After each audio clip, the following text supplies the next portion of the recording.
Hello friends, मैं नीता भास्कर आप सभी लोगों का अपने यूट्यूब चैनल पर स्वागत करती हूँ। और एनसीईआरटी हम पढ़ रहे थे। एनसीईआरटी में हमने अब तक 11 चैप्टर कंप्लीट कर लिया है और आज हम 12th चैप्टर शुरू करेंगे। और 12th चैप्टर में हम पढ़ेंगे औपनिवेशिक शहर नगरीकरण, नगर योजना स्थापत्य। वेरी इंपॉर्टेंट चैप्टर है ये exam of point of view से।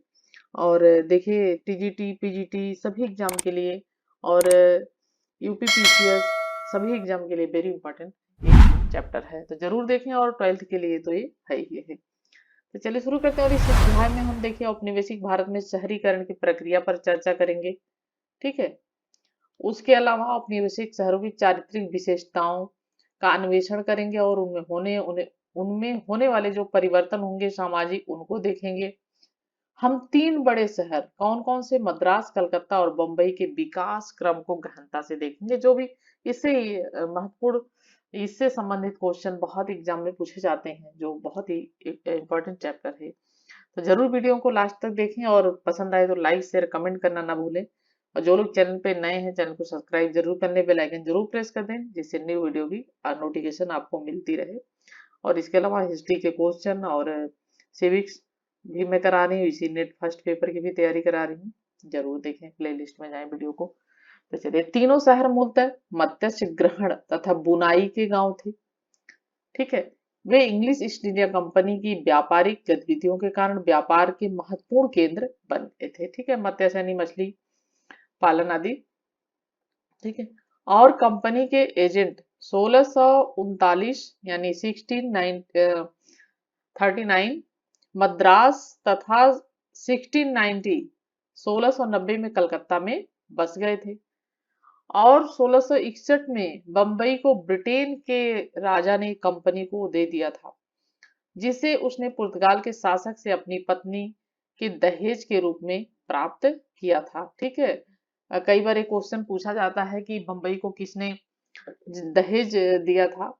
तो पुर्तगाल के शासक से अपनी पत्नी के दहेज के रूप में मिला, तो पुर्तगाल के शासक ने दिया था दहेज के रूप में चार्ल्स सेकेंड को। ठीक है।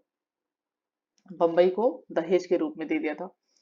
कंपनी ने इन तीनों बस्तियों में व्यापारिक तथा प्रशासनिक कार्यालय स्थापित किए। ठीक है। आप चार्ल्स सेकंड का नाम भी लिख देती हूँ मैं, क्योंकि ये कई बार पूछा जाता है। ठीक है। चार्ल्स सेकंड को दहेज में ये पुर्तगाल के शासक ने दिया था। चलिए, 19वीं शताब्दी के मध्य तक ये बड़े कस्बे शहर बन गए थे, जहां से नए शासक पूरे देश पर नियंत्रण करते थे। आर्थिक गतिविधियों को नियंत्रण करने तथा नए शासकों के प्रभुत्व को दर्शाने के लिए, यानी उनके प्रभाव को दिखाने के लिए संस्थानों की स्थापना की गई। भारतीयों ने इन शहरों में राजनीतिक प्रभुत्व का नए तरीकों से अनुभव किया। मद्रास, बंबई, कलकत्ता के नक्शे अन्य पुराने भारतीय कस्बों से काफी हद तक अलग थे।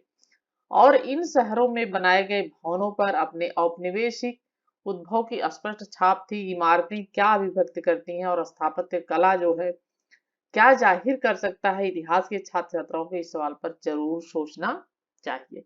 याद रखिए कि स्थापत्य हमारे विचारों को पत्थर, ईंट और लकड़ी या प्लास्टर के माध्यम से आकार देने में सहायक होते हैं। ठीक है। और सरकारी अधिकारियों के बंगले और अमीर व्यापारी के महल नुमा आवास से लेकर श्रमिक की साधारण झोपड़ी तक भवन सामाजिक संबंध और पहचानों को कई प्रकार से क्या करते हैं, ये परिलक्षित करते हैं। हम थोड़ा सा पीछे चलेंगे और ये देखेंगे क्या है। ओरिएंटल सीनरी 1798 में प्रकाशित डेनियल के एक चित्र पर आधारित टॉमस तथा विलियम डेलियन द्वारा फोर्ट सेंट जॉर्ज मद्रास का एक दक्षिण पश्चिमी अवलोकन है ये। ठीक है। ये देखिए चित्र है ये। और माल से लदे यूरोपीय जहाज दूर क्षितिज पर अंकित हैं। और अग्रभाग में मछुआरों की देसी नाव देखी जा सकती है, आप देख सकते हैं यहाँ पे। ठीक है। ये इस तरीके से। चलिए हम चलते हैं अपने उस पे। तो पूर्व औपनिवेशिक काल में कस्बे और शहर। इससे पहले कि हम औपनिवेशिक काल में शहरों के विकास का अन्वेषण करें, अन्वेषण मतलब खोज करें। ठीक है। अन्वेषण का मतलब क्या होता है, खोज, अनुसंधान, एक तरीके से अनुसंधान खोज। ठीक है। और हमें ब्रिटिश शासन के पहले की शताब्दियों के शहरों पर नजर डालनी चाहिए। कस्बों को उनका चरित्र कैसे मिला। कस्बों को सामान्यतः ग्रामीण इलाकों के विपरीत परिभाषित किया गया, यानी कस्बा और गांव में थोड़ा सा अंतर होता है। गांव जो होता है बिल्कुल ग्रामीण पृष्ठभूमि होती है, आसपास खेत होते हैं, और कस्बा और शहर से दूर होते हैं, वो गांव होते हैं। और जो ग्रामीण एरिया होता है, जो ग्रामीण इलाके होते हैं, और जो कस्बा कहते हैं उन्हें, जैसे शहर होते हैं, शहर के आसपास जो एक तरीके से ग्रामीण और शहर को एक तरीके से दोनों का परिवेश उसमें शामिल होता है, तो उसे ज्यादातर और काफी घने होते हैं ये, उन्हें कस्बा कहा जाता है। तो ये विशेष प्रकार की आर्थिक गतिविधियों और संस्कृतियों के प्रतिनिधि बनकर उभरे। लोग ग्रामीण अंचलों में खेती, जंगलों में संग्रहण तथा या पशुपालन के द्वारा जीवन निर्वाह करते थे। इसके विपरीत कस्बों में शिल्पकार, व्यापारी तथा प्रशासक तथा शासक रहते थे। ये अंतर देख सकते हैं। देखिए, ग्रामीण इलाके जो होते हैं उनमें खेती की जाती थी, जंगल होते थे, जंगलों से संग्रहण किया जाता था, पशुपालन किया जाता था, पशुपालन करते थे, और उन्हीं के द्वारा क्या करते थे, अपने जीवन का निर्वाह करते थे, यानी जीविका अर्जन करते थे। इन्हीं सब चीजों के द्वारा खेती करते थे और पशुपालन करते थे, इनके द्वारा क्या करते थे, वो अपनी जीविका का निर्वहन करते थे। इसके विपरीत कस्बा जो होता था उसमें शिल्पकार यानी शिल्पी, व्यापार करने वाले व्यापारी, और प्रशासक और शासक रहते थे कस्बों में। ठीक है। कस्बों का ग्रामीण जनता पर प्रभुत्व होता था, और वे खेती से प्राप्त जो कर होते थे और अधिशेष के आधार पर फलते फूलते थे। अक्सर कस्बों और शहरों की किलेबंदी की जाती थी, जो ग्रामीण क्षेत्रों से इनकी पृथकता को क्या करते थे, चिन्हित करती थी। यानी कस्बे और जो शहर होते थे वो ग्रामीण एरिया से अलग समझे जाते थे। ठीक है, थोड़ा सा हम साइड में जो है वो भी पढ़ते चलते हैं। ग्रामीण क्षेत्रों की ओर पलायन। 1857 में ब्रिटिश सेना द्वारा शहर पर अधिकार करने के बाद दिल्ली के लोगों ने क्या किया, इसका वर्णन प्रसिद्ध शायर मिर्जा गालिब इस प्रकार करते हैं। ठीक है, पढ़ते हैं हम। दुश्मन को पराजित करने और भगा देने के बाद विजेताओं ब्रिटिश ने सभी दिशाओं से शहर को उजाड़ दिया। जो सड़क पर मिले उन्हें काट दिया गया। 2 से 3 दिनों तक कश्मीरी गेट से चांदनी चौक तक शहर की हर सड़क युद्ध भूमि बनी रही। 3 द्वार, अजमेरी, तुर्कमान तथा दिल्ली अभी भी विद्रोहियों के कब्जे में है। इस प्रतिशोधी आक्रोश तथा घृणा के नंगे नाच से लोगों के चेहरों का रंग उड़ गया, और बड़ी संख्या में पुरुष और महिलाएं इन तीनों द्वारों से हड़बड़ाकर पलायन करने लगे, यानी भागने लगे यहाँ से। और शहर के बाहर छोटे गांव तथा देवस्थलों में शरण ले अपनी वापसी के अनुकूल समय का इंतजार करने लगे। गांव में वापस वो चले गए, और फिर अपने समय अनुकूल देखकर वापसी का अपने क्या करने लगे, वे इंतजार करने लगे। ठीक है। फिर भी कस्बों और गांव के बीच पृथकता निश्चित होती थी। किसान तीर्थ करने के लिए लंबी दूरियां तय करते थे और कस्बों से होकर गुजरते थे। वे अकाल के समय कस्बों में जमा भी हो जाते थे। इसके विपरीत लोगों और माल का कस्बों से गांव की ओर विपरीत गमन भी था। जब कस्बों पर आक्रमण होते थे तो लोग अक्सर ग्रामीण क्षेत्रों में शरण लेते थे। व्यापारी और फेरी वाले कस्बों से माल गांव ले जाकर बेचते थे, जिसके द्वारा बाजारों का फैलाव और उपभोग की नई शैलियों का सृजन होता था। 16वीं और 17वीं शताब्दियों में मुगलों द्वारा बनाए गए शहर जनसंख्या के केंद्रीकरण, अपने विशाल भवन और अपनी शाही शोभा और समृद्धि के लिए क्या थे, प्रसिद्ध थे। आगरा, दिल्ली, लाहौर शाही प्रशासन और सत्ता के महत्वपूर्ण क्या थे, ये केंद्र थे उस समय मुगलों के शासनकाल में। मनसबदार और जागीर, इनके बारे में पढ़ा होगा आपने, सुना होगा। मनसबदार और जागीरदार, जिन्हें साम्राज्य के अलग अलग भागों में क्षेत्र दिए गए थे। मनसबदारों के हमने पिछले जो हमारा चैप्टर चल रहा था 11, हमने इन सब चीजों के बारे में बहुत अच्छी तरीके से पढ़ा था, मनसबदार जागीर के बारे में। और सामान्यतः इन शहरों में अपने आवास रखते थे, और इन सत्ता केंद्रों में आवास एक अमीर की स्थिति प्रतिष्ठा का क्या था, एक संकेत था। ठीक है।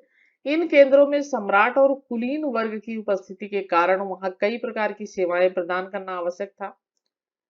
शिल्पकार, ग्रामीण अंचलों, शहर के बाजारों में निवासियों और सेना के लिए अनाज लाया जाता था। राजकोष भी शाही राजधानी में ही स्थित था, इसलिए राज्य का राजस्व भी नियमित रूप से राजधानी में आता रहता था। सम्राट एक किलेबंद महल में रहता था। नगर एक दीवार से घिरा होता था, जिसमें अलग अलग द्वारों में आने जाने पर नियंत्रण रखा जाता था। नगरों के भीतर उद्यान, मस्जिदें, मंदिर, मकबरे, महाविद्यालय, बाजार तथा कारवां सराय स्थित होती थी। नगर का ध्यान महल और मुख्य मस्जिद की ओर होता था। दक्षिण भारत के नगरों जैसे मदुरई और कांचीपुरम में मुख्य केंद्र मंदिर होता था। ये नगर महत्वपूर्ण व्यापारिक केंद्र भी थे। धार्मिक त्योहार अक्सर मेलों के साथ होते थे, जिससे तीर्थ और व्यापार जुड़ जाते थे। सामान्यतः शासक धार्मिक संस्थानों का सबसे ऊंचा प्राधिकारी और मुख्य क्या होता, संरक्षक होता था। समाज और शहर में अन्य समूहों और वर्गों का स्थान शासक के साथ उनके संबंधों से तय होता था। मध्यकालीन शहरों में शासक वर्ग के वर्चस्व वाली सामाजिक व्यवस्था में हर एक से अपेक्षा की जाती थी कि उसे समाज में अपना स्थान पता हो। ठीक है। शाहजहानाबाद 1857, शहर के चारों ओर बनाई गई दीवारों को 1857 के बाद ढा दिया गया था, यानी गिरा दिया गया था। लाल किला नदी के किनारों पर दिखाई दे रहा था और दाईं तरफ फासले पर रिज में आप ब्रिटिश बसावट और छावनी देख सकते हैं। तो ये हम देखते हैं, ये इस तरीके से देखिए। ठीक है, उसके आगे चलते हैं। उत्तर भारत में इस व्यवस्था को बनाए रखने का कार्य कोतवाल नामक राजकीय अधिकारी का होता था। किसका होता था? राजकीय अधिकारी का, जो नगर में आंतरिक मामलों पर नजर रखता था और कानून व्यवस्था बनाए रखता था। दिल्ली का कोतवाल, क्या आप जानते हैं हमारे पहले प्रधानमंत्री जवाहरलाल नेहरू के दादा गंगाधर नेहरू 1857 के विद्रोह से पहले दिल्ली के कोतवाल हुआ करते थे। इस बारे में और जानकारी के लिए जवाहरलाल नेहरू की आत्मकथा पढ़ सकते हैं। ठीक है, तो कौन थे दिल्ली का कोतवाल? पंडित जवाहरलाल नेहरू के दादा, क्या नाम था उनका? गंगाधर नेहरू। ठीक है। 18वीं शताब्दी में परिवर्तन, यह सब 18वीं शताब्दी में बदलने लगा। राजनीतिक तथा व्यापारिक पुनर्गठन के साथ पुराने नगर पतनोन्मुख हुए और नए नगरों का विकास होने लगा। मुगल सत्ता के क्रमिक शरण के कारण ही उसके शासन से संबद्ध नगरों का अवसान हो गया। मुगल राजधानियां दिल्ली और आगरा ने अपने राजनीतिक जो प्रभुत्व था उनका वो खो दिया। दिल्ली और जो है मुगलों के शासनकाल में आगरा राजधानी थी, फिर उसके बाद दिल्ली हुई और बहुत प्रभुत्व था इनका। लेकिन जब इनका शासनकाल आया, ब्रिटिश शासनकाल, तो इनका प्रभुत्व खत्म हो गया। नई क्षेत्रीय ताकतों का विकास, क्षेत्रीय राजधानियां जैसे लखनऊ, हैदराबाद, सेरिंगपट्टनम, पूना, आज का जो पुणे कहा जाता है, नागपुर, बड़ौदा तथा तंजौर, आज का तंजावुर, के बढ़ते महत्व में परिलक्षित हुआ। व्यापारी, प्रशासक, शिल्पकार तथा अन्य लोग पुराने मुगल केंद्रों से इन नई राजधानियों की ओर काम तथा संरक्षण की तलाश में आने लगे। इन नए राज्यों के बीच निरंतर लड़ाइयों का परिणाम यह था कि भाड़े के सैनिकों को भी यहाँ तैयार रोजगार मिलता था। कुछ स्थानीय विशिष्ट लोगों के जो स्थानीय विशिष्ट लोग थे, ठीक है, उनको क्या हुआ कि निरंतर लड़ाइयों के परिणाम तक भाड़े सैनिक भी यहाँ तैयार रोजगार मिलता था। कुछ स्थानीय विशिष्ट लोगों तथा उत्तर भारत में मुगल साम्राज्य से संबद्ध अधिकारियों ने भी इस अवसर का उपयोग कस्बे और गंज जैसी नई शहरी बस्तियों को बसाने में किया। क्या? कस्बे और गंज। ठीक है। परंतु राजनीतिक विकेंद्रीकरण के प्रभाव में यह सब चीजें एक जैसी नहीं थी। ठीक है। कई संस्थानों पर नए सिरे से आर्थिक गतिविधियां बढ़ी। कुछ अन्य स्थानों पर युद्ध, लूटपाट तथा राजनीतिक अनिश्चितता आर्थिक पतन में परिणत हुई। व्यापार तंत्रों में परिवर्तन शहरी केंद्रों के इतिहास में परिलक्षित हुए। यूरोपीय व्यापारिक कंपनियों ने पहले मुगल काल में ही विभिन्न स्थानों पर आधार स्तंभ अपने स्थापित करे, यानी कंपनी का की स्थापना ये करने लगे थे मुगल काल से ही। पुर्तगालियों ने सबसे पहले 1510 में पणजी में, डचों ने 1605 में मछलीपट्टनम में, अंग्रेजों ने मद्रास में 1639 में तथा फ्रांसीसियों ने 1673 में पांडिचेरी, जो आज का पुदुचेरी कहा जाता है, इसमें। व्यापारिक गतिविधियों में विस्तार के साथ ही इन व्यापारिक केंद्रों के आसपास का नगर विकसित होने लगा। 18वीं शताब्दी के अंत तक स्थलाधारी साम्राज्यों का स्थान शक्तिशाली जल आधारित यूरोपीय साम्राज्यों ने ले लिया। अंतरराष्ट्रीय व्यापार, वाणिज्यवाद तथा पूंजीवाद की शक्तियां अब समाज के स्वरूप को परिभाषित करने लगी थी। थोड़ा सा हम ये भी देखते चलते हैं। देखिए, कस्बा ग्रामीण अंचल में एक छोटे नगर को कहा जाता है और सामान्यतया स्थानीय विशिष्ट व्यक्ति का केंद्र होता है। गंज, गंज क्या था? एक छोटे अस्थायी बाजार को गंज कहा जाता था। कस्बा और गंज दोनों कपड़ा, फल, सब्जी, दूध उत्पादों से क्या होते थे? संबद्ध थे। विशिष्ट परिवारों तथा सेना के लिए सामग्री उपलब्ध कराते थे। ठीक है। मध्य 18वीं शताब्दी से परिवर्तन का एक नया चरण आरंभ हुआ जब व्यापारिक गतिविधियां अन्य स्थानों पर केंद्रित होने लगी। देखिए, नदी से गोवा शहर का एक दृश्य ये है। गोवा शहर का एक दृश्य कितना सुंदर है। तो 17वीं शताब्दी में विकसित हुए सूरत, मछलीपट्टनम तथा ढाका क्या हुआ? पतन हो गया इनका।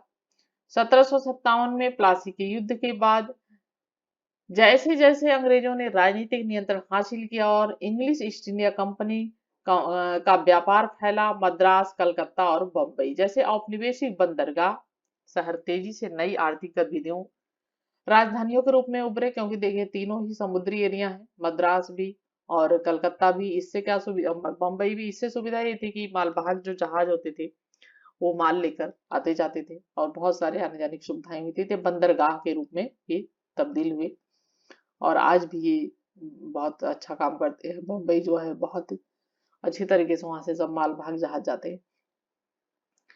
तो आर्थिक राजधानियों के रूप में उभर गए और ये औपनिवेशिक प्रशासन और सत्ता के केंद्र भी बने।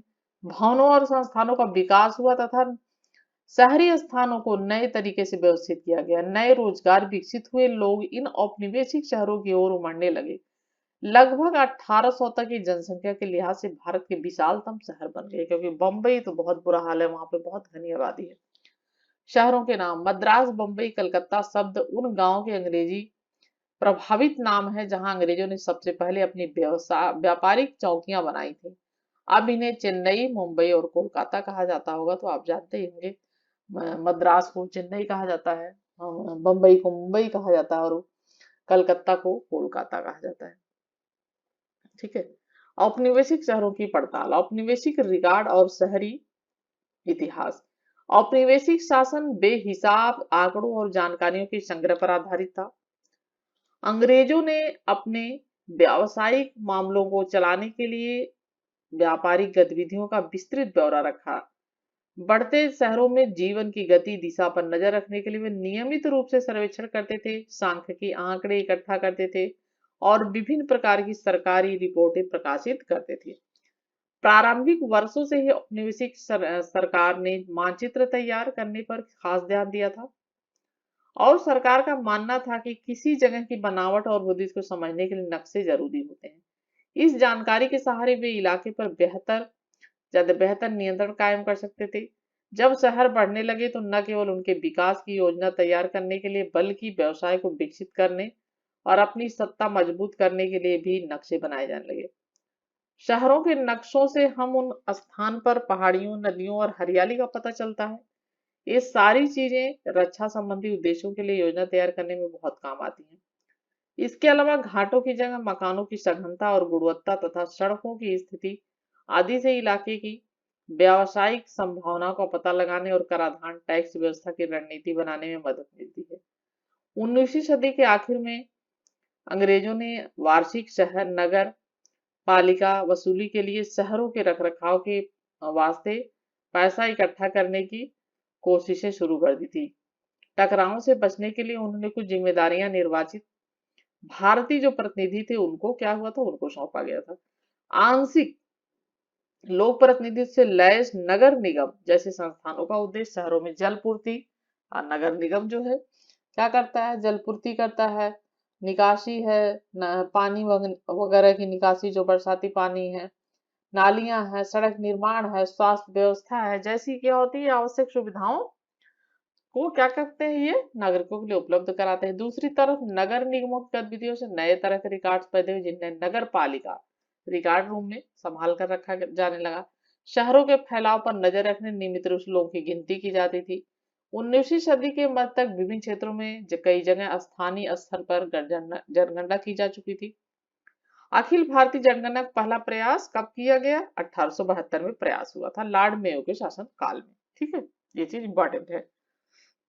किसके काल में? ये बहुत बार क्वेश्चन पूछा जाता है। लॉर्ड मेयो पहली बार 1872 में प्रयास किया। इसके बाद 1881 में 10 की यानी हर 10 साल में होने वाली जनगणना एक नियमित व्यवस्था बन गई। भारत में शहरीकरण का अध्ययन करने के लिए जनगणना से निकले आंकड़े एक मामूली स्रोत होते हैं। जब हम इन रिपोर्टों को देखते हैं तो ऐसा लगता है कि हमारे पास ऐतिहासिक परिवर्तन को मापने के लिए ठोस जानकारी उपलब्ध है।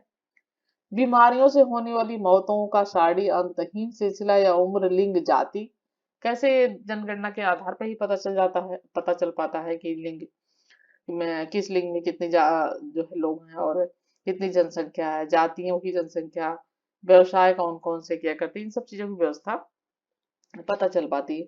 तो गिनने की वजह से संख्याओं का एक विशाल भंडार मिलता है जिससे सटीकता का भ्रम पैदा हो जाता है। लेकिन इतिहासकारों ने पाया है कि आंकड़े भ्रामक भी हो सकते हैं और इन आंकड़ों का इस्तेमाल करने से पहले हमें इस बात को अच्छी तरह समझ लेना चाहिए कि आंकड़े किसने इकट्ठे किए हैं और उन्हें क्यों तथा कैसे इकट्ठा किया गया था। हमें यह भी मालूम होना चाहिए कि किस चीज को मापा गया और किस चीज को नहीं मापा गया। यानी यह कह सकते हैं कि ये इसमें सटीकता नहीं भी हो सकती, गलतियां भी हो सकती। ठीक है। बंबई का मानचित्र कांसल दुर्ग नामक गोले से घिरा हिस्सा किलाबंद आबादी का अंग था। बिंदुकित भाग में वे 7 द्वीप दर्शाए गए हैं जिन्हें भूमि विकास परियोजना के जरिए एक दूसरे से जोड़ दिया गया था। ये देख सकते हैं आप नक्शा सा। ठीक है। मिसाल के तौर पर जनगणना एक ऐसा साधन थी जिसके जरिए आबादी के बारे में सामाजिक जानकारियों को सुगम्य आंकड़ों में तब्दील किया जाता था। लेकिन इस प्रक्रिया में कई भ्रम थे। जनसंख्या आयुक्तों ने आबादी के विभिन्न तबकों का वर्गीकरण करने के लिए अलग अलग श्रेणियां बना दी थी। कई बार यह वर्गीकरण निहायत अतार्किक होता था और लोगों की परिवर्तनशील व परस्पर काटती पहचानों को पूरी तरह नहीं पकड़ पाता था। भला ऐसे व्यक्ति को किस श्रेणी में रखा जाएगा? जो कारीगर भी था और व्यापारी भी। जो आदमी अपनी जमीन पर खुद खेती करता है और उपज को खुद शहर ले आता है उसको किस श्रेणी में गिना जाएगा? उसे किसान माना जाएगा या व्यापारी? बहुधा लोग भी इस प्रक्रिया में मदद देने से इनकार करते थे या जनगणना आयुक्तों को गलत जवाब देते थे। तो बहुत सारे लोग थे जो होता है कि बताते नहीं थे ठीक से चीजों को। काफी अरसे तक वे जनगणना कार्य संदेह की दृष्टि से देखते रहे कि ऐसा उस समय तो और प्रॉब्लम थी। लोग उतने पढ़े लिखे नहीं थे, उन्हें लगता था कि मतलब ये लोग क्यों ऐसा कर रहे हैं, क्यों जानकारी लेना चाह रहे हैं। तो लोगों को लगता था कि सरकार नए टैक्स लागू करने के लिए जांच करवा रही है। ऊंची जाति के लोग अपने घर की औरतों के बारे में जानकारी देने से हिचकिचाते थे। महिलाओं की अपेक्षा की जाती थी और वे घर के भीतरी हिस्से में दुनिया से कट कर रहे। उन्हें उनके बारे में सार्वजनिक दृष्टि या सार्वजनिक जांच को सही नहीं माना जाता था। यानी उनके बारे में कोई भी सही जानकारी देना ठीक नहीं समझते थे। जनगणना अधिकारियों ने भी यह पाया कि बहुत सारे लोग ऐसी पहचानों का दावा करते जो ऊंची हैसियत की मानी जाती थी। शहरों में ऐसे लोग भी थे जो फेरी लगाते थे। फेरी यानी घूम घूम कर काम करने का काम करते थे और काम न होने पर मजदूरी करने लगते। इस तरह के बहुत सारे लोग जनगणना कर्मचारियों के सामने खुद को अक्सर व्यापारी बताते थे क्योंकि उन्हें मजदूरी के मुकाबले व्यापार ज्यादा सम्मानित गतिविधि लगती थी। इसलिए कहा सकता है आंकड़े बहुत सही नहीं हो सकते। नक्शे क्या बताते हैं और क्या छिपाते हैं? सर्वेक्षण पद्धतियों के विकास सटीक वैज्ञानिक औजारों और ब्रिटिश शाही जरूरतों की वजह से मानचित्रों को बड़ी सावधानी से तैयार किया जा सकता था। सर्वे ऑफ इंडिया भारत सर्वेक्षण का गठन 1878 में किया गया था। कब किया गया था? 1878 में किया गया था। सर्वे ऑफ इंडिया यानी भारत सर्वेक्षण का गठन।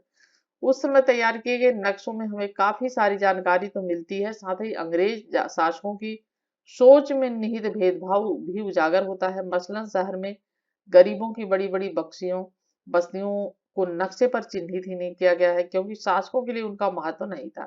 परिणाम स्वरूप यह मान लिया गया है कि नक्शे पर मौजूद ये रिक्त स्थान अन्य विकास योजनाओं के लिए उपलब्ध है। जब इन योजनाओं को शुरू किया गया तो वहां से गरीबों को हटा दिया गया था। ठीक है, ये सारी उसमें चीजें थी।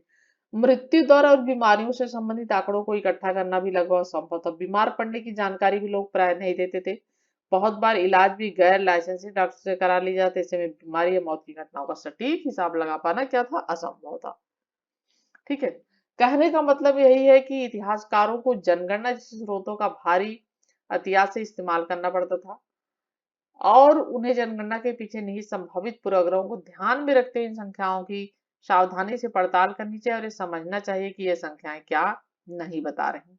मगर जनगणना और नगर पालिका ऐसे संस्थानों के सर्वेक्षण, मानचित्रों, रिकॉर्डों के सहारे औपनिवेशिक शहरों का पुराने शहरों के मुकाबले ज्यादा विस्तार से अध्ययन किया जा सकता है। बदलाव के रुझान। जनगणनाओं का सावधानी से अध्ययन करने पर कुछ दिलचस्प रुझान सामने आते हैं। 1800 के बाद हमारे देश में शहरीकरण की रफ्तार धीमी रही। पूरी 19वीं सदी और 20वीं सदी के पहले 2 दशकों तक देश की कुल आबादी में शहरी आबादी का हिस्सा बहुत मामूली और स्थिर रहा। इसे चित्र 12.5 से समझा सकता है। 1900 से 1940 अभी हमने जो चित्र देखा, 40 सालों के दरमियान शहरी आबादी 10% से बढ़कर लगभग 13% हो गई थी। ठीक है। अब परिवर्तनशीलता के नीचे विभिन्न क्षेत्रों में शहरी विकास के रुझानों में उल्लेखनीय उतार चढ़ाव छिपे हुए थे, यानी परिवर्तनशीलता नहीं थी। छोटे कस्बों के पास आर्थिक रूप से विकसित होने के ज्यादा मौके नहीं थे। दूसरी तरफ कलकत्ता, बंबई और मद्रास, क्योंकि ये इस तरह बंदरगाह साबित हुए और यहाँ से मालवाहक जो है जहाज आते जाते थे, तो इनका विकास बहुत तेजी के साथ हुआ है। यहाँ लोग जल्दी से बसे, क्योंकि सुविधाएं जहाँ मिलती है वहां लोग थोड़ा सा बचना चाहते हैं। जल्दी ही ये क्या हुआ, विशाल शहर बन गए थे। कहने का मतलब है कि व्यवसायिक और प्रशासनिक केंद्रों के रूप में इन तीनों शहरों के पनपने के साथ साथ दूसरे तत्कालीन शहर कमजोर पड़ते जा रहे थे। औपनिवेशिक अर्थव्यवस्था का केंद्र होने के नाते ये शहर भारतीय सूती कपड़े जैसे निर्यात उत्पादों के लिए संग्रह डिपो थे। मगर इंग्लैंड में हुए औद्योगिक क्रांति के बाद इस प्रवाह की दिशा बदल गई और इन शहरों में ब्रिटेन के तोप कारखानों में बनी चीजें उतरने लगी। भारत से तैयार माल की बजाय कच्चे माल का निर्यात होने लगा। इस आर्थिक गतिविधि का स्वरूप ऐसा था कि उसने औपनिवेशिक शहरों को देश के परंपरागत शहरों और कस्बों से बिल्कुल अलग खड़ा किया। भारत में शहरीकरण 1881 से फिर शुरुआत हुई थी। पहली बार प्रयास की गई थी 1872 में, लेकिन जनगणना नहीं हो पाई थी। 1881 से 1942 कुल आबादी में शहरी आबादी का प्रतिशत था। 1891 में 9.4, 1901 में 10, 1911 में 9.4, 1921 में 10.2, 1931 में 11.1 और 1941 में 12.8। ठीक है। 1853 में रेलवे की शुरुआत हुई। कब शुरुआत हुई? 1853 में। इंपॉर्टेंट पॉइंट है, इन्हें जरूर नोट कर ले। इसने शहरों की कायापलट कर दी। आर्थिक गतिविधियों का केंद्र परंपरागत शहरों से दूर जाने लगा, क्योंकि ये शहर पुराने मार्गों, नदियों के समीप थे। हर एक रेलवे स्टेशन कच्चे माल का संग्रह केंद्र और आयातित वस्तुओं का वितरण बिंदु बन गया। उदाहरण के गंगा किनारे स्थित मिर्जापुर दक्कन के कपास तथा सूती वस्तुओं के संग्रह का केंद्र बन गया, जो बंबई तक जाने वाली रेलवे लाइन के अस्तित्व में आने के बाद अपनी पहचान खोने लगा था। और रेलवे नेटवर्क के विस्तार के बाद रेलवे वर्कशॉप और रेलवे कॉलोनियों की भी स्थापना शुरू हो गई। जमालपुर, वाल्टेर और बरेली जैसे रेलवे नगर अस्तित्व में आए। ये देखिए, फोर्ट एरिया का बोरा बाजार 1885। जैसे जैसे बंबई फैली, फोर्ट एरिया में भी भीड़ बढ़ने लगी। व्यापारी, दुकानदार और नौकरी पेशा लोग इस इलाके में आने लगे। बहुत सारे नए बाजार खुले, बड़ी बड़ी इमारतें बनने लगी। इससे भीड़ भड़ाके से चिंतित अंग्रेजों ने फोर्ट के उत्तरी इलाके में भारतीयों को खदेड़ने की कोशिशें शुरू कर दी थी। ये देख सकते हैं हम। ठीक है। और नए शहर कैसे थे, अब नेक्स्ट वीडियो में हम इसके बाद पढ़ेंगे आगे के चीजें। और आशा करती हूँ वीडियो पसंद आई होगी। पसंद आए तो लाइक, शेयर, कमेंट करना ना भूलें। Thank you for watching video. Next video में मिलते हैं।